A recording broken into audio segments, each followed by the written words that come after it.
Firstly, I would like to thank Financial Express for inviting me and PwC to be part of this very interesting session. And I want to welcome all my panelists. I think we have a very power-packed panel, lots of experience from different aspects of the value chain. We have auto OEMs, we have IBM, we have L&T Services and Association. So let me first begin by sharing with you a little bit about PwC's perspective on how we see the whole chip shortage. And I must admit we are maybe focusing here more on the auto industry. Clearly, if you look at the automotive value chain, we have the auto OEMs, the tier ones, tier twos, and one of the things that has happened in the auto industry, when it was originally set up many years ago, the penetration of electronics in vehicles was a lot lower. And, maybe the value chain was designed with different industry construct in mind. But increasingly, as penetration of electronics is going up, software is going up dramatically, we are seeing some new trends that are emerging in the auto industry context. By and large, the auto OEMs in many respects have left the decision to buy, purchase, and design semiconductors that go into their vehicles to their tier ones. And as things panned out, while some of them were involved in it, I had started getting involved in the whole process of semiconductor purchase or at least design. But I think come COVID and with the kind of volatility that was there in the demand, the unpredictability which was there, and of course, as we know, the auto industry works on JIT, just-in-time basis. And there was this feeling that we don't really know how demand will pan out. And that's why a lot of the auto OEMs were thinking, and the whole world was going into a lockdown mode. So a lot of the auto OEMs were planning like a zero production schedule. And that was the time when they released these production schedules to their tier ones, and tier ones then pulled back on some of the semiconductor purchase commitments that they had. And at the same time, we see the telecommunication, consumer durables industry in some sense, was booming because everybody was at home and a lot of new consumer durables were getting purchased. A lot of OTT buying was happening. So in some sense, the semiconductor capacity shifted from what was available to automotive to other industries. And they blocked many months into the future. And as the lockdown period ended and the demand came back, and suddenly we saw the auto OEMs, really struggling, and tier one struggling to get their capacity of semiconductors, which by then was already taken by other industries. So that's where it all started. But last 2 years, or I would say almost 3 years, have been very volatile for the entire global supply chain. In addition to COVID, we've had a scenario where supply chains, and we had a container shortage, then we have geopolitical tensions now between Ukraine and Russia and NATO, of course, and at the same time now new axis of geopolitical conflicts opening up. So overall, the global supply chain is very volatile, and that has also had an impact on the semiconductor value chain and supply availability. By and large, a lot of expectation was that maybe this semiconductor shortage would kind of dilute and ease out as we go along. But based on all the interactions that I have with a lot of the auto OEMs in India in particular, I think that pressure is still there. And while people have now got much better at managing it, but still that shortage is still there. So, in today's panel, we are going to first begin by really getting a perspective from the panelists on what is the core root cause of the shortage and how are they seeing companies trying to mitigate that. So let me first begin with you, Ashish. As with L&T technology services, CTO, you interact with the global customers in auto environment as well. And what really is your take? And why did we get into this crisis and how are companies trying to manage it? Thank you for having me on the panel as well. We as L&T Technology Services, we cater to global clients and we're India's largest pure play engineering services company. So the nature of our business is such that we end up talking to customers who are creating products or wanting to offer services in the years to come. So we do have some view into how they're planning their product releases and what their roadmaps are. A couple of things. One is that there were signs that somewhere around 2019 that we are going to get into an era of huge volumes. But as he said, the demand was not predicted. The curve of when would this actually erupt was not very clear. The second thing is that when you're looking at the semicon market, there are multiple layers of complexities. It's not that you have a chip, and if it can go into an IoT device, you can take that chip and you can put it in an automotive. It just does not work that way. An automotive SoC has to be automotive grade. The chips which go into industrial products are industrial grade. There is a lot of qualification of standards, safety, etc., which goes in. And thirdly, just because you have a few fabrication fab companies like TSMCs and others available and they have volumes, it's not possible to overnight shift from one product line for a particular industry to another industry. It takes time. So the demand that was happening could not be catered by the infrastructure which was there, and even if the infrastructure had to be customized, it would have taken some time. And now when that started actually happening, a couple of things happened. When people talk of supply chain, there are many parts to supply chain, and I'll just like to highlight a very interesting part of how Ukraine is impacting. You know, Ukraine supplies 55 to 60%, I could be wrong by a few percentage here or there, 55 or 60% of a rare material called neon. Now I know at my age we find out elements in our body when I go for a medical test, sodium and iron and manganese, but that's neon. And where does neon impact? When you are etching the wafer, you require neon. And now Ukraine says, I can't supply.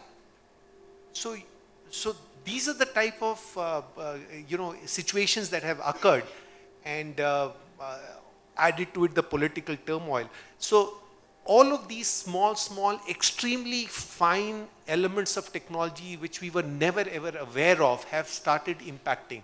And the impact is such that I don't think we'll come out of it. I mean, who else can supply neon? I mean, neon is a byproduct of what steel industry does. Now, it's not possible to just start production of neon. And even if you have every other raw material, but your etching technology is not good enough, what do you do? So I think all of these things then added to the complexity, and here we are with a situation which will continue to be, sorry to say that, but will continue to be like this for some time to come. Thank you very much, Ashish. Yeah. So with that, let me now, invite Rahul. Rahul is of course again part of Stellantis, the digital hub, and being a global company, I'm sure you are facing this, and you are talking to your global colleagues on how they are dealing with the semiconductor situation and especially navigating through it. So if you can go a little deeper on how your company or industry is navigating through this. Thank you, Kavan. And I think you have covered some of the elements which have contributed. I mean, so right from shifting the focus from a chip that goes into the car, which automobile manufacturers mostly depend on just-in-time inventories. Now it has shifted. Most of them think that COVID is the root cause, but beyond that, there are multiple other reasons because of which we have in this situation. So none of the OEMs have predicted this kind of a demand. I mean, so In 2020, if you look at the numbers, most of the OEMs were in the negative, and so negative of their forecasts. But 2021, they were not able to supply almost 8 million vehicles across the globe. And this year we are anticipating another 6 million vehicles that will not be delivered because of the semiconductor shortage. And it's not going to be any better next year. Next year the prediction is about 4 million vehicles. So this is what the OEMs are predicting. So many strategies that people have applied. So adding to the geopolitical issues that Ashish also touched upon. So one is Ukraine not able to supply neon. So the other element that is required is palladium. And palladium, Russia supplies. Almost 35% of the palladium is supplied from Russia. And both of them are not able to give these details or, give this material to the industry. So that is where how much our fabrication supplies that, another factories that we add in, it's going to add to the timeline. Setting up another fabrication facility would take about 3-5 years. So it's not like overnight that we will start doubling the production. So it's not going to happen that way. So what did some of the OEMs have done? So I'll give you a few examples. So not that whether what they have done is right or wrong. So just to give a context. If you look at Ford, they kind of said, okay, we will make vehicles made to order. So we are not going to have inventory sitting in dealerships. We will take the order, then we will procure everything, and then we will deliver. So this is what Ford has done. GM, what they have done, so GM, they went and they said, okay, so we are going to remove some features from the car. So we are not going to give you heated seats. We are not going to give you ventilated seats. So these are all operated by a chip, so at the end of the day. So that's what GM has done. But if you look at it on the other side, so companies like Tesla, so you would have seen, their sales have gone up by 87% in the last 2 years. Whereas where everybody is going in the negative direction, these guys have gone on the very high positive direction. What did they do? They kind of taken the chips that are available in the market and then refactored their software behind it. So instead of giving the software to the chip manufacturer, they did the reverse. So because of which they were able to highly succeed. So same thing with Stellantis. So we are actually now partnered with Foxconn, which is another mistake. I won't say mistake. So another thing that didn't happen in OEM industry is OEMs never sat on a table with tier one suppliers or their CEOs, discuss their strategy upfront, and then say this is what we collectively need to achieve. So it was always like, this is my order, you take it or leave it. So that is how the operating model has been, which is changing. So hopefully it will change for the better in the future. So that's my perspective. Pawan. Thank you, Rahul. Let me now invite Mohan to come in and talk about, he's from Automotive IBM Consulting. So what is it that you are seeing, and you help customers, clients around the world. So what is it that you are seeing companies are doing to navigate through this crisis? In addition to what we just heard, what we are observing is almost all OEMs have set up war room or control tower, right? And daily basis, it is OEM, supplier, tier one, tier two, their procurement team, the production team, they are going through the supply of semiconductor, trying to decide where to deploy it. Almost everybody is deploying it at their high margin products. Okay, and some of the features are getting dropped, some of the models are getting kind of ignored, let me put it that way, right? So that is one thing we are seeing.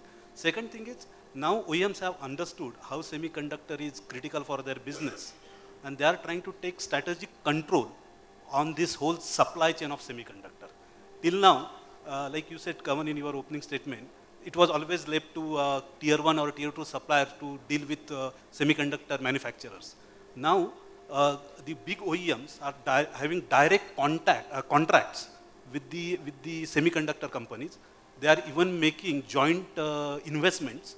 Some of the US came up with this $52 billion chip act, right? So some of these OEMs are saying, we will partner with the chip designer, chip manufacturers, and we'll be with them together for next 5-10 years journey.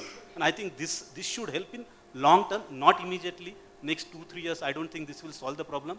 But as all OEMs have pulled up their sleeves, I think in 3 to 5 years time frame, this situation should definitely improve. Thank you very much. So over to you, Vivek, as India Electronics and Semiconductor Association. I think you are the closest And this is the different perspective that we look forward from your end on, how is the semiconductor industry really looking at the auto industry and helping together navigate through this shortage?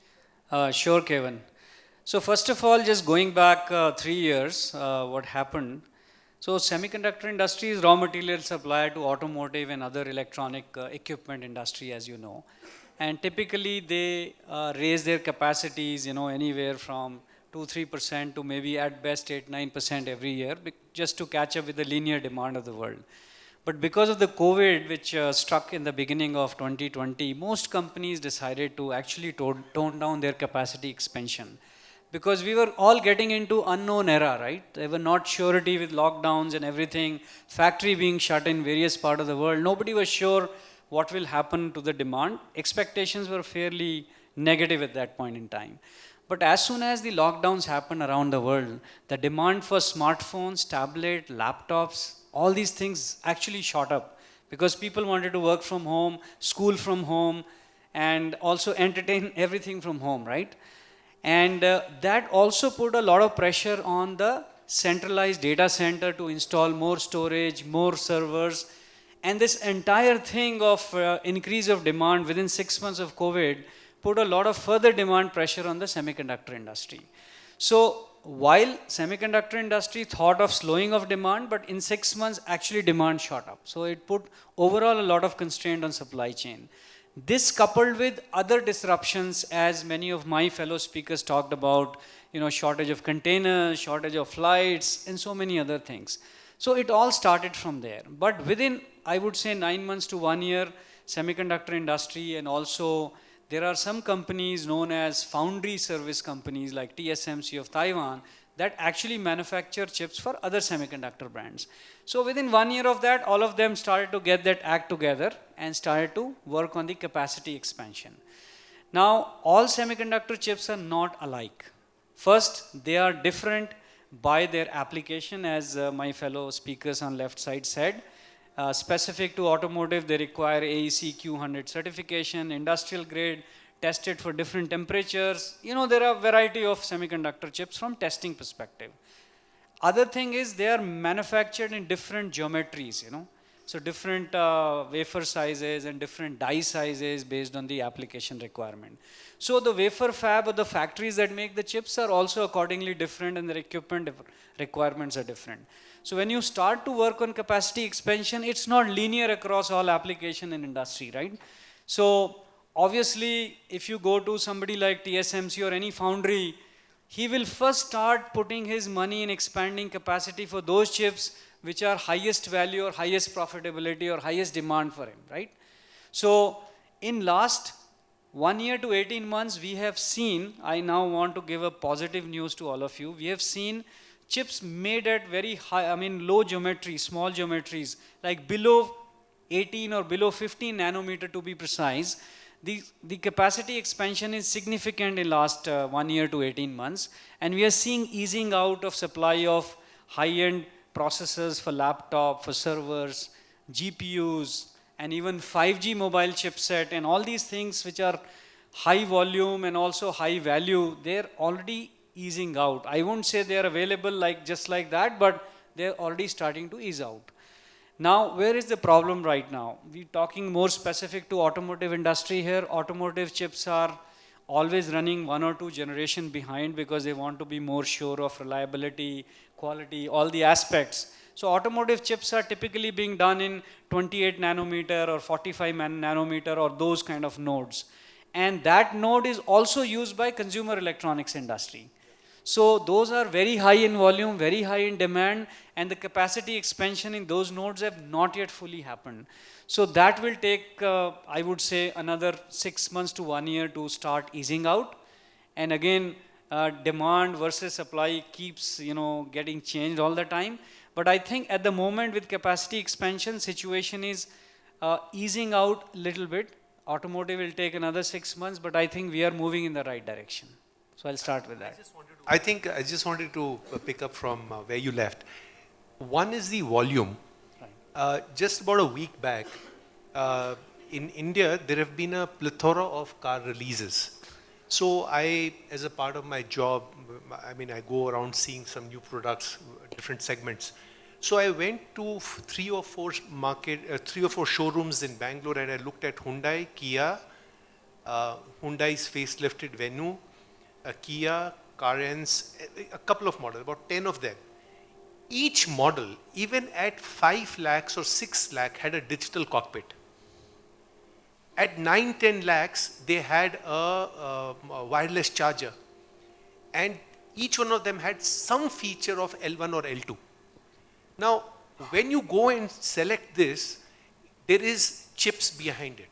They may not be very complex, but there are chips behind it. So there is a double whammy effect.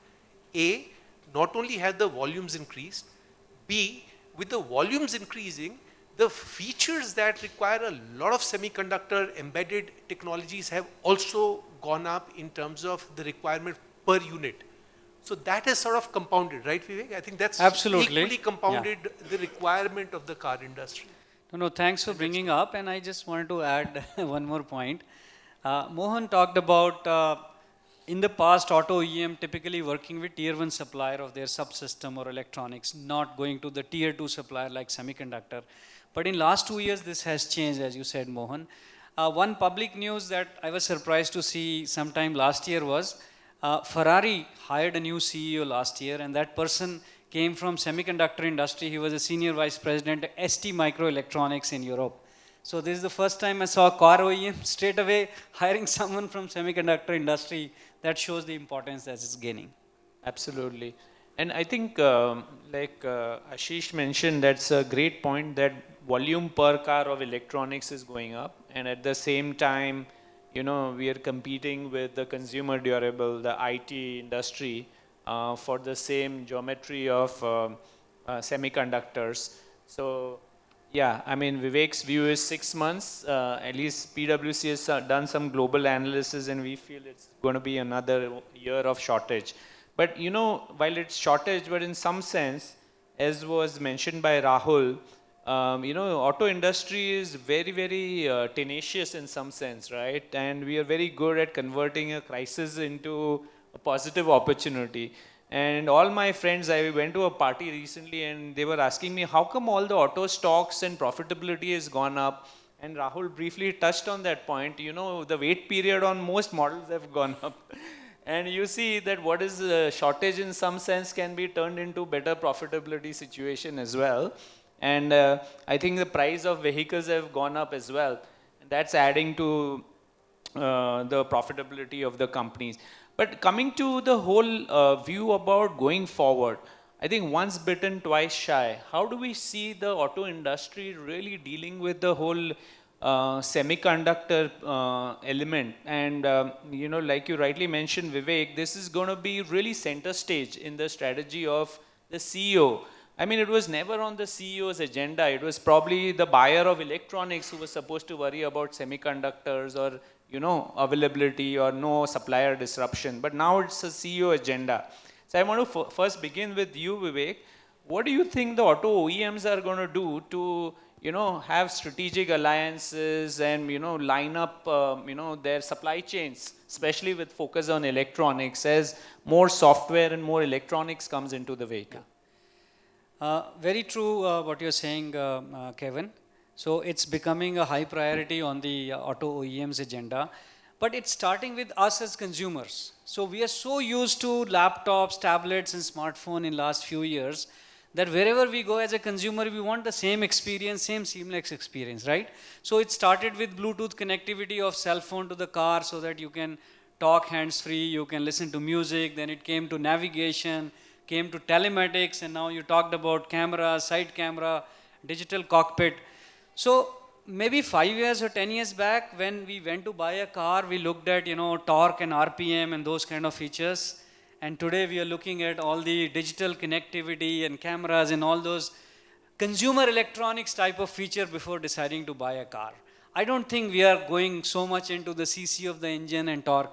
So if consumer preference to choose a car is these features, then obviously the car OEM starts putting more focus on these features. And these features are nothing but embedded electronics technology, so they built around software and semiconductor. So because of this, I think going forward, these are the differentiating features, and hence semiconductor and embedded software becomes an imperative feature for this. So a few things we also heard from Qualcomm speaker in the previous talk, that car is becoming more like a compute on wheels, or server on wheels of some kind, and with connectivity it will increase. So I think one way for auto industry to improve the supply chain in the future is, one is to directly work with tier 2 supplier like semiconductor chips, share a long term plan with them, and understand that semiconductor capacity cannot be ramped up overnight. If you put a new fab, there's a cycle time of 3-4 years. If you put just a new test and assembly, there's a cycle time of 1 year to 18 months. So the way in past auto industry worked with their mechanical suppliers, they need to start working with tier 2 semiconductor supplier. Secondly, standardize on those platforms which are used in consumer electronics, smartphone. But of course, you need some more reliability there, testing capability, that's fine, but standardize on those platform and not look at very different kind of platform that only auto industry is choosing. The other trend that we are seeing is electrification of auto industry, EV, right? EV means no engine there basically, and then there is more electronics further, right? You have charging, on-board, off-board charging, then you have DC to DC converters, you have variety of other things. So content, even if volume of car and volume of semiconductor is not growing per se, but the content of semiconductor and electronics will grow. So this will become an important strategic value differentiator for car OEMs. So do you see, pointed question, do you see a lot of joint ventures or auto companies making acquisitions in semiconductors, or, stuff like for example, with batteries, they're doing it, right? Right. Because one of the challenge for auto OEMs is, since a lot of the value creation pools or profit pools are going to other industries, what play do they have 10 years into the future? So I think Mohan mentioned a bit. So auto industry has some very small announcement at the moment, but I'll give you example from other industries. Apple is already making its own chips today, right? Apple designs its own processor for its Mac as well as for iPhone, gets them fabricated in TSMC just like other chip companies do. Just about 6 months back, TSMC announced putting up a new camera sensor fab in Japan in joint venture with Sony. Sony is one of the biggest camera sensor maker. So if this trend is anywhere to see, maybe if it becomes strategic imperative, they might co-invest in a new expansion capacity with some semiconductor.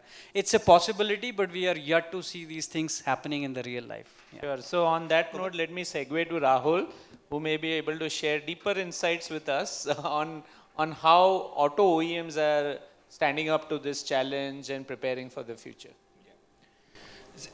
It's actually, so a lot of points are covered, but I'll just add a few more. So if you look into the auto OEMs today, one that's definitely required is standardization. So today, each model of a car, so as Sir was mentioning, requires a different fabrication of chip. So that is how these chips they are ordering. So I think some amount of standardization need to happen across the OEMs. So they all need to sit together and then probably make that. So that's one point. The second point is data utilization. So are we really utilizing the data that is available from our supply chain data, and then you have the historical data? So are we really predicting? So what is going to be my forecast for the next 18 months to 1 year, or 18 months to 2 years? Because this is what chip manufacturers are also expecting. So from OEMs, it's always just-in-time order. Whereas from other industries, it's always a commitment for 1 year or 2 years. So that is where they make more money. So whereas actually from an automobile maker's chip point of view, they make less money. But there's more work. So this is where I think some amount of standardization need to happen. The third element I see is, largely I'm simplifying. So if you look into an OEM setup, you have the CRM systems, which is basically your sales and orders and everything. And so you have your enterprise ERP systems, which are your core systems. Then you have your PLM systems, which are connected to your fabrication chain. Today, I can predict most of the OEMs do not have the integration points properly established for this data to flow back and forth. for example, if a chip is not available, so is the ERP telling PLM saying, okay, do I have an alternative? So can I get an alternative? And then how would that impact my design, my fabrication? So what would be my new bill of materials? Things like this. I mean, so I think that level of detail need to happen within OEMs. Today, uh, unfortunately, I think we are making steps, but we are not there. Let me pick on the point that you made about Tesla navigating through this a lot better, where software is really, and they look at themselves more as a software company than an Exactly. auto company. Do you think a lot of the other OEMs are going to take that path of, software-defined vehicle and therefore standardize on the semiconductor side of things? I don't know about every other OEM whether they would take that route or not, but certainly with more electrification and then possibilities there. But I mean, I don't know at this Sure. So Kavan, I would like to add on that, right? So like automotive OEMs for years know how to develop platforms, right? For different models that are coming for next few years. Then 2 to 4 years ahead of that, they develop the platforms. Now OEMs are thinking, along with platform, I need to decide what chip I am going to use. Okay, like Tesla has done. Means if you compare it, like Apple decides that I want to launch Apple 14, what chip it will have, Apple will decide that in the product planning itself. That is what OEMs have started doing that. And your second question around the software defined vehicle and software itself, almost every OEM has started working on software defined vehicle as well as vehicle OS. What operating system I will have inside the vehicle? How do we standardize? Even there are industry level standardization efforts are going on. Like Red Hat has come up with Linux, Red Hat Linux for vehicle. Okay, GM has adopted to that, and so that would bring them some open source standardization in this space as well. And just to add, I mean, so while I said other OEMs, I don't know, but from a Stellantis point of view, we actually made that kind of a strategic investments with BMW on level 2, level 3. I mean, so with Foxconn on the chips. I mean, so there are Right. some strategic investments that are made. Exactly picking on what Mohan is saying. I mean, so how do we look at long term? So not just the 6 months just in time inventory. Right. Coming to you, Ashish. So how do you see, and you are advising in some sense or working on embedded systems projects, and I'm sure this must be a big conversation with your clients on how to Absolutely. navigate. Absolutely. At least I personally have very clear views on this. Uh, this is a very serious problem. I don't think standardization would be possible. There are, we have to go down to a couple of things. An auto company is not a Microsoft. You're not supposed to be making an operating system. And he's right, they're attempting to for the last decade, but you cannot move out from your zone to, for your core competency to what, then what's the difference between a car maker and a technology company? But these are philosophical questions. So I'm saying this is my view, but I'm not from OEM. The issue is this. You have a car which is so feature rich that it has software of all kinds. Embedded, application, device drivers. You have a car which has networks of multiple types, CAN, LIN, FlexRay, EAVB. You have a car which has microcontrollers of all kinds. In an EV, there are 3 or 4 different type of circuits. People think it's a single circuit. No, there are 3 or 4 different electrical circuits. 8 volt, 12 volt, 48 volt. Now, while complexity of a car is one side, let's look at the other part. What are they using? They're using technologies from Silicon Valley. And Silicon Valley technologies have a life shelf of 3 or 5 or 6 months. And you start designing a car and coming out with the car model 3 years, which will hit the road 3 years down the line. So you are going to add features on the fly. But when your RFP comes out for a design, you keep in cognizant what is available today, but by the time it comes out, you have a generation of technologies which does not exist. And then you're going to supply that car across the globe and support it for 10 years. I think the point here is very simple.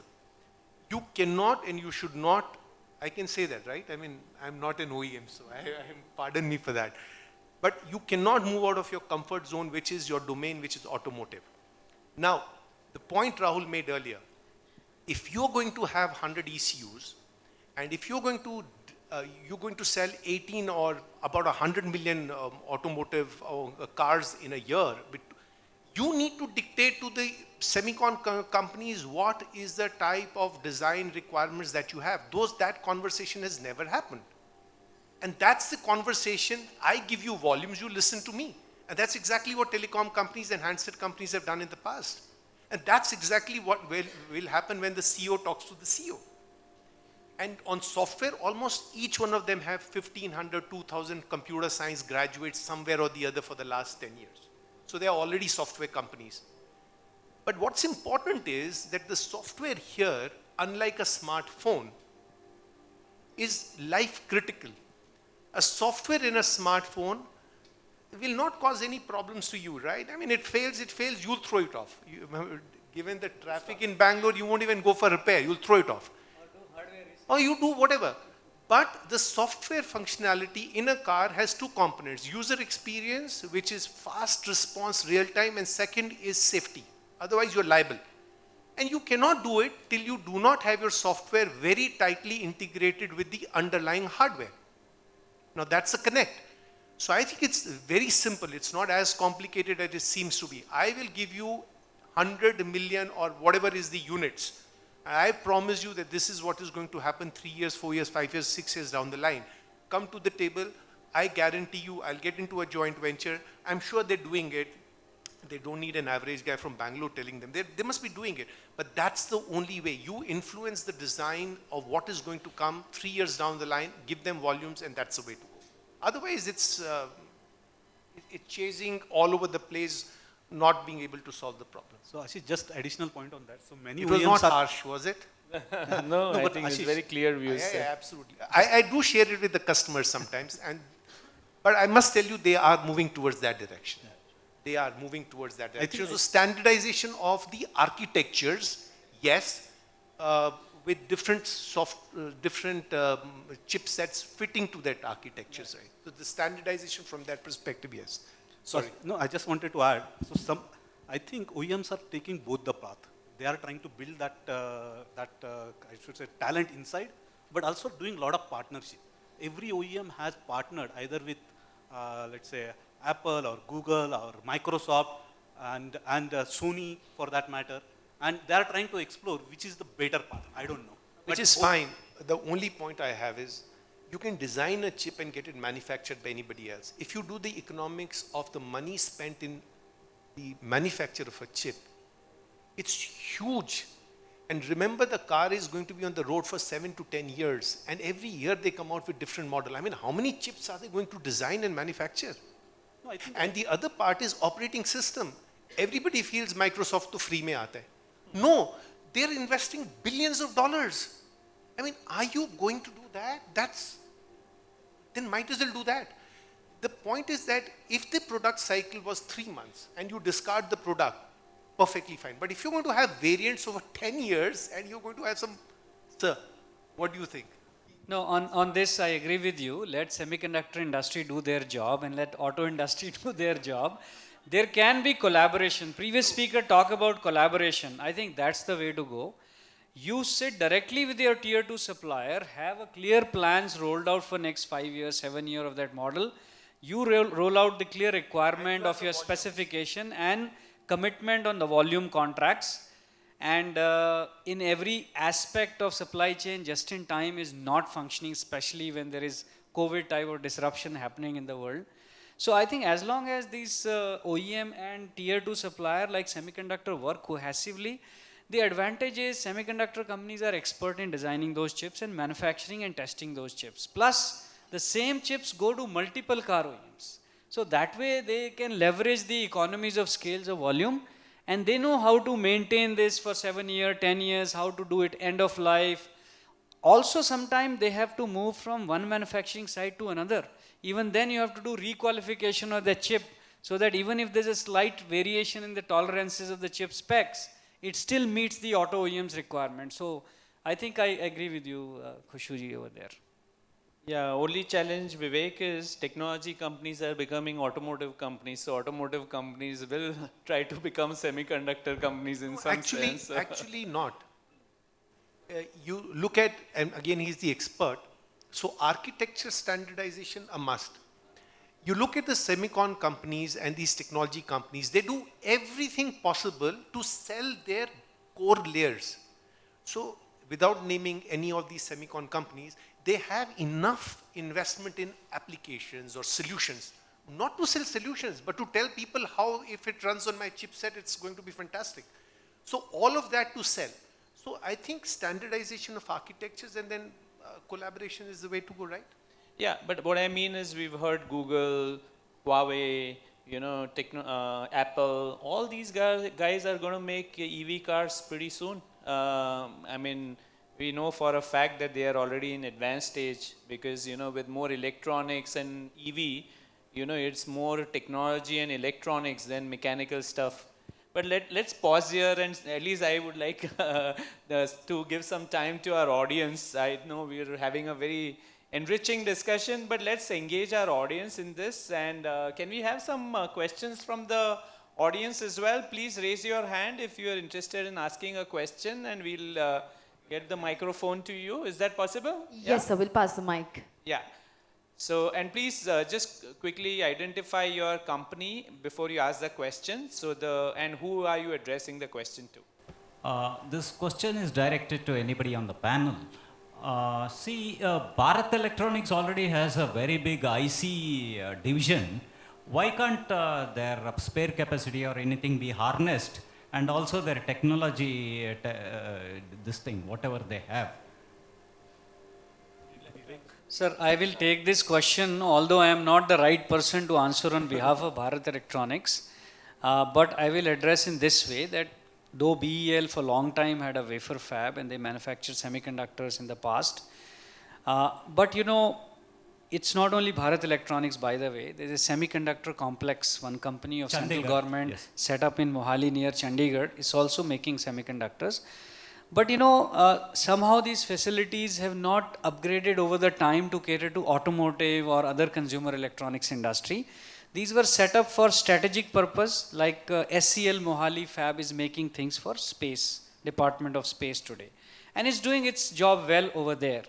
But the rest of the industry worldwide keep moving every 2 years as per Moore's law, keep shrinking the die, keep making higher volume, faster chips, lower power chips, because of the demand of mobile phone, automotive or other industry. But these facilities are kept for strategic reason, that's my understanding, have not been upgraded to cater to mass volume market so far. It doesn't mean to say it can't be done, but so far it has not been done. I have a question. So I'm Dhananjay. I'm coming here on behalf of Elsinotech. So here. Can you please stand up? We can't see you too well. Okay, now we can see you. So how do we tackle the problem of bridging the semiconductor technology with the older technology and the newer technology which are coming up that are catering all the future needs? Can you little bit explain your question?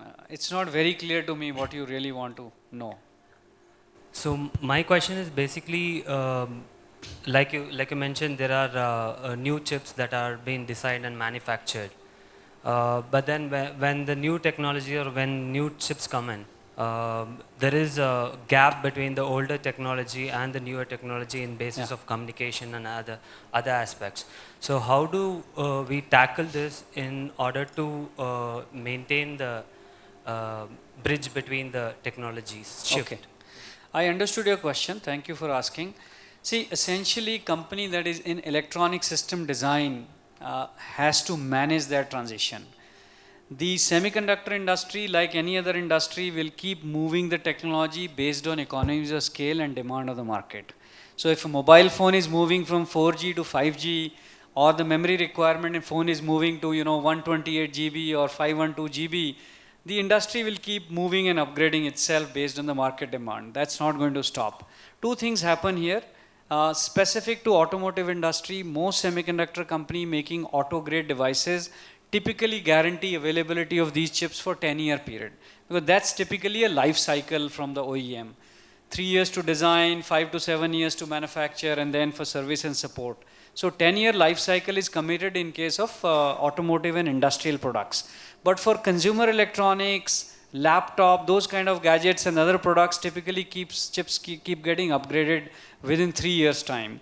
So there it's more responsibility of the electronic system design or the OEM or brand that is building the products to keep that momentum going, because they also need to upgrade to sell their product to the consumer ultimately in the market. And there, because of standardization in tablets, laptops, smartphone, I think that transition is rather smooth today. Only in some niche areas like industrial products or aerospace and defense industry, these transitions are not easy because qualification cycles are very, very long. There the manufacturing or the design industry has to plan the transitions accordingly. Just wondering, in the morning we had a lot of connectivity and mobility. With this shortage, how would it impact the plans of those things coming up? Like they might have a very, very ambitious outlook, which might impact because of this. So how do you think it would affect? Would you like to, Rahul, would you like to answer that? Mohan, go ahead and then Okay, I'll pick it go up. ahead. Yeah, definitely it is impacting, right? Because automotive industry is was talking about, or is still talking about mobility, connected, autonomous, right? And somewhere this chip shortage has, I would say, slowed it down. What we were expecting, I would not quote some OEMs, but some OEMs had projected that by this year we will have level 2 autonomous or level 3 autonomous in mass production, right? Those mass production plans have been delayed. But like Rahul was saying earlier, this industry knows how to use these kind of problems and convert it into opportunity. Because now as they are looking at going to the tier 2 or semiconductor suppliers, start talking with them, I think in long term it would help. Want to add anything, Rahul? Yeah, I mean, just want to add on that. I mean, so each OEM, when their core business is to sell cars, I mean, so obviously they are going to sell their USPs. I mean, so these USPs is what we are talking here. I mean, so in the morning also you heard these USPs. But are they linked to the supply chain shortages that we are going through in, yes, I mean, so these two are related. But how would they overcome is what is the question right now. I mean, so different companies are taking different strategies. For example, I mean, so in some cases, Tesla has removed all the L3 related chips in their steering wheels. That it is possible. I mean, so they're still selling the car saying, okay, whenever I get that chip back into the supply, I'll go and install on your cars. But there isn't cost associated with it. I mean, so they need to recall so many vehicles, update them to all the features that they have promised, and then send it back. I mean, so this is the balance that OEMs have to do. If again, I mean, so nothing is going to change from morning. I mean, what you have heard. I mean, so but this is also a reality that will affect that. I mean, so. Since morning, we are discussing about challenges brings opportunity. So shortage of the chips, which what we observe in United States, that used car resale value has increased like anything. In some cases, some manufacturer, it has gone par to the new vehicle if someone is going to buy it. On the other side, new vehicles are being bought with some premium he has to pay to get the new vehicle and the priority basis. Any thoughts, anything you wanted to say on that? Mohan, you want to comment on that? Yeah, so I think 2019, most of the auto companies were struggling with profitability. Right now, almost everybody is having best profits in the decades. So somehow, again, right, all these things have worked for industry's benefit. And used car, yeah, you are absolutely right. Used car sales have, not sales, the prices have gone up anywhere between 20 to 40% across the globe. And there is no inventory at any dealership, okay? And somewhere, I think once down the line, this chip problem gets under control, I think that would really help in also increasing the revenue. Right now, OEMs are ready to, means they are making profit, but not revenue targets. But once chip shortage gets sorted out, I think both will get balanced. And a consumer will also benefit, because I think right now all of us must be feeling this, that the prices of all the, whether it's used or new car, has really gone up over last 12 to 18 months. Yeah, obviously it's a demand supply equation, and right now, the supply constraint is also giving the perception that there's a lot of demand.